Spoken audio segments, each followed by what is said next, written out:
All right, let's dive into one of the most incredible stories in all of human history. It's a time when, in three totally separate corners of the globe, the very foundations of how we think about life, the universe, and our purpose were being completely rewritten, and it was all happening at the same time.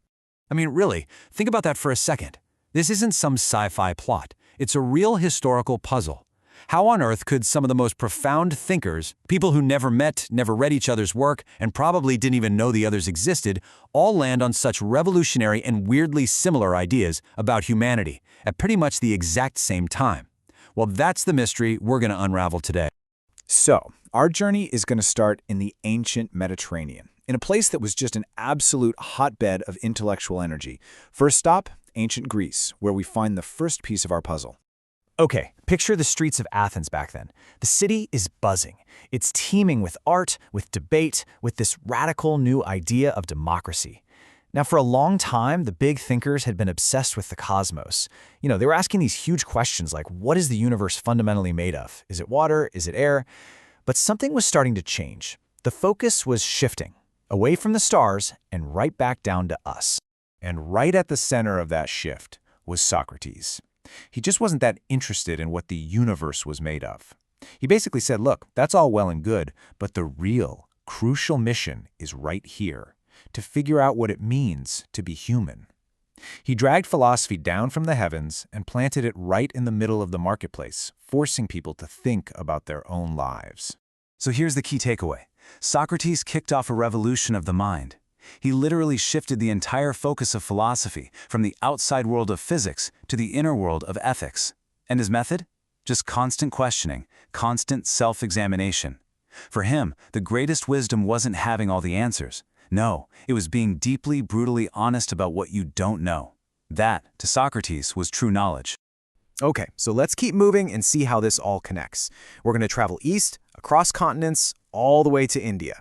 Because here, another incredible thinker was grappling with an equally fundamental part of being human, but from a totally different angle. The story goes a little something like this. There's a young woman, Kisagotami, and she is just lost in grief. Her only child has died, and she just can't accept it. She's clutching his body, going from house to house, literally begging for some kind of medicine that can bring him back to life.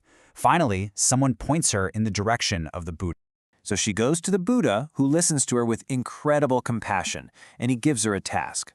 He says, yes, I can help you, but first, you have to bring me a single mustard seed. Sounds easy, right? But there's one condition. The seed has to come from a house that has never, ever been touched by death. So, full of hope, Kisa sets off, but at every single door she knocks on, the story is the same. Of course, we have mustard seeds, they say, but my husband died here, my mother died here, my child died here. And as night begins to fall, Kissa doesn't have a single seed. But it's in that moment of failure that she has this profound lightbulb moment, the very core of the Buddha's teaching. Her suffering, her pain, isn't unique to her. Loss is universal. It's a fundamental law of existence, not some personal curse. And with that understanding, her grief finally begins to change. All right, time for the final piece of our puzzle. Let's head even further east to China. Now, at this very same time, this civilization was going through some serious turmoil. And out of all this chaos, not one, but two legendary philosophies were about to emerge, each offering a path forward. To put it mildly, the scene in China was a mess. The old, mighty Zhao dynasty was basically crumbling. All these feudal states were locked in constant, brutal war with each other. For the average person, life was just filled with chaos and suffering. Society felt completely broken, and people were desperate for a way to put the pieces back together. So into this chaos, you have two absolute giants step forward with very different solutions. On one side, you've got Confucius. He looked to the past. He argued that the only way to fix things was to bring back ancient traditions, ethics, and social rituals, which he called Li. His whole goal was a perfectly ordered society, from the family all the way up to the emperor. But then, on the other side, you have the mysterious Laozi. He said, no. The problem isn't a lack of rules, it's that we have too many. For him, the solution was to stop trying so hard and just get back to the Tao, the natural, effortless flow of the universe, by practicing Wu Wei, or what you might call effortless action. Okay, so we've seen these three incredible awakenings happening in Greece, in India, and in China. And they're all circling around a similar theme, this idea that a single person, through reason or enlightenment or social duty, can find a better way to live. So what in the world connects them? Well, it's time to solve the mystery. It turns out there's a name for this whole phenomenon, the Axial Age. A 20th century philosopher named Karl Jaspers was just floored by this historical coincidence. He called it an axis in history, a pivot point around which all of later human history would turn. For Jaspers, this was, in a very real sense, the birth of humanity as we know it today.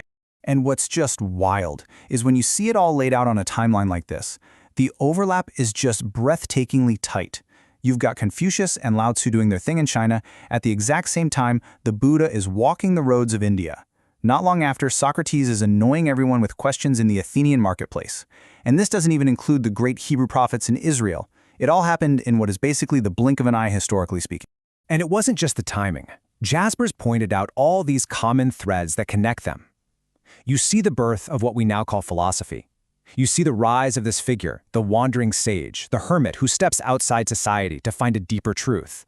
And everywhere you see this turn inward, a new focus on self-examination, and a huge shift away from old myths towards systems of reason and ethics. So the big question is, why? Why then? Historians still debate it, but one popular theory points to the rise of big empires and new networks of trade and commerce. For the first time, these different parts of the world were becoming subtly connected. And that connectivity, along with shared pressures like warfare and social chaos, may have created this global pressure cooker, forcing thinkers everywhere to ask the same big questions about what it means to be human. So, okay, this is all fascinating history, but why does an intellectual revolution from 2,500 years ago matter to us today? Well, because we are right now still living in the world that these thinkers built. Think of it like this. The ideas that were born in the Axial Age, Socratic reason, Buddhist compassion, Confucian ethics, they're not just relics in a museum. They're the fundamental operating system running in the background of modern civilization. They're the source code for almost every major religion, philosophy, and moral framework that shapes how we live our lives, whether we know it or not. And that leaves us with one final, really important question. The thinkers of the Axial Age defined their time by asking that huge, powerful question: how should we live? Their answers have echoed for thousands of years. So as we face the incredible challenges of our own time, we kind of have to ask ourselves, what is the great question of our age, and what's our answer going to be?